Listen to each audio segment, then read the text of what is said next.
دشمن ہے رسالت کے، دشمن ہے پاکستان کے، دشمن ہے اسلام کے، ہر وقت وہ سازشوں میں مصروف ہے.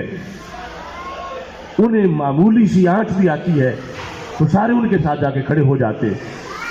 لہذا ہم تمام ان لوگوں کی مذمت کرتے ہیں جو اس واقعے پر ابھی تک خواب خرگوش میں ہیں، وہ اقتدار میں ہو یا ویسے نام نہاد سیاستدان یا لبرل ٹولے کے لوگ یا مخصوص میڈیا.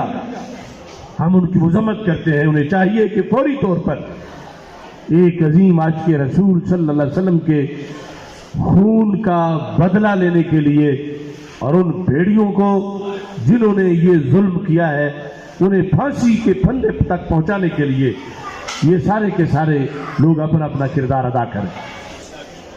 مگر آپ کو یاد ہوگا کہ نواز شریف نے اپنے پہلے دور اقتدار میں تو انہی قادیانیوں کو اپنا بھائی بہن قرار دیا. شاید اس کے آتے ہی انہوں نے یہ کام پھر شروع کر دی. ویسے تو یہ جس طرح میں کہتا ہوں کہ سارے ہی سیاستدان جانے والے آنے والے یہ ایک ہی تھیلی کے چٹے بٹھے ہیں، ایک ہی کھوٹے سکے کے رخ ہیں. لیکن موجودہ حکومت کو بہرحال یہ دیکھنا ہوگا کہ ایسا کیوں ہوا کہ مسلمانوں کی آبادی کے اندر، مسلمانوں کے ملک کے اندر عاشقان رسول صلی اللہ علیہ وسلم جو کہ ایک محفل میلاد میں جا رہے تھے اور انہوں نے تاجدار ختم نبوت صلی اللہ علیہ وسلم کا نعرہ لگایا اور انہیں گولیوں سے بھون دیا گیا. تاجدار ختم نبوت صلی اللہ علیہ وسلم کا نعرہ یہ بنیاد ہے پاکستان کی، یہ ہمارا ایمان ہے. ہم علل اعلان کہتے ہیں کہ جس نے اس نعرے سے جلنا ہے وہ اپنی جگہ پاکستان سے باہر کہیں ڈھونڈے.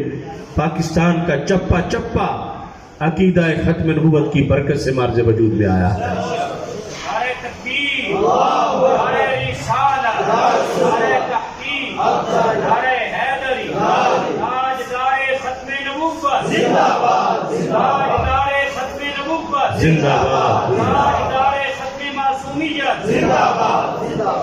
یہ واقعہ کیوں پیش آیا؟